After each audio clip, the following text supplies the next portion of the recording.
Hey everybody, this is my Vietnam Tomahawk.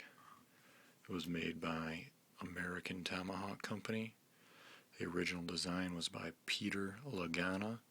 He has quite an interesting story.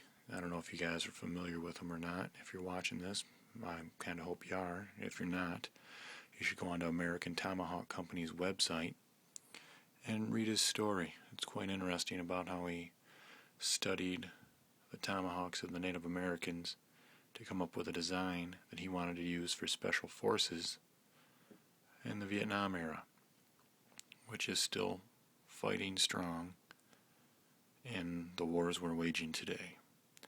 Their website claims has been used in every war and every conflict since that time. Who knows whether it's website propaganda or if they have been used, but the term they used to call these was sentry silencers, if I remember correctly. This, as you see, number 308, was a run from back when American Tomahawk Company, I believe, around 2001, reopened its doors. They had closed for a while, was my understanding, and you guys maybe have to go to American Tomahawk Company to get the correct timeline and details. And it had been reopened around 2001, and Brigade Quartermaster did a limited run of 500 Hawks. They numbered each one individually, 1 through 500, and sent out certificates of authenticity. I don't have that handy. It's around somewhere, I'm sure. I've moved twice in the meantime, so I'm not sure exactly where it is. Straight gearing hickory handle. Their version had the green. I don't know if you can pick that up on the film. They dye the handles green quite a bit. A lot of mine's worn off. And the head is 1050 carbon steel. And it's sharpened underneath. On the front, of course.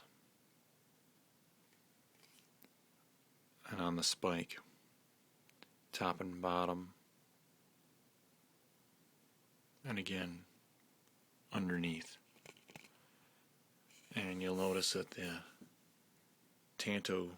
reverse tanto look of the blade on the spike seems a little awkward, but you have to imagine as it's arcing to what it needs to hit, you'll be hitting pretty square and on more of an even edge.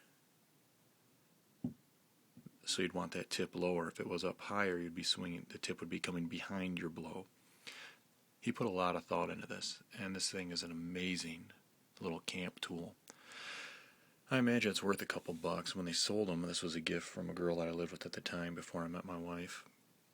And I think she paid $150 for this for me back then. I don't know, it's got to be 9 years. And at first I felt bad. I didn't want it. You can see it's got some abuse to it. I told her it was too nice and I could just get a crappy one for what the things I wanted to use it for. But I told her I beat the crap out of stuff, so if you want to get something different, return this, get me something cheap. She just said, keep it and beat the shit out of it. Beat the crap out of it. And that's what I did. I've used this thing to hammer tent stakes. It's not a chip, it's just where the green's worn off. The only flaw that came in this is you'll see right there in the head, there's a little divot. That's it. Otherwise it's flawless.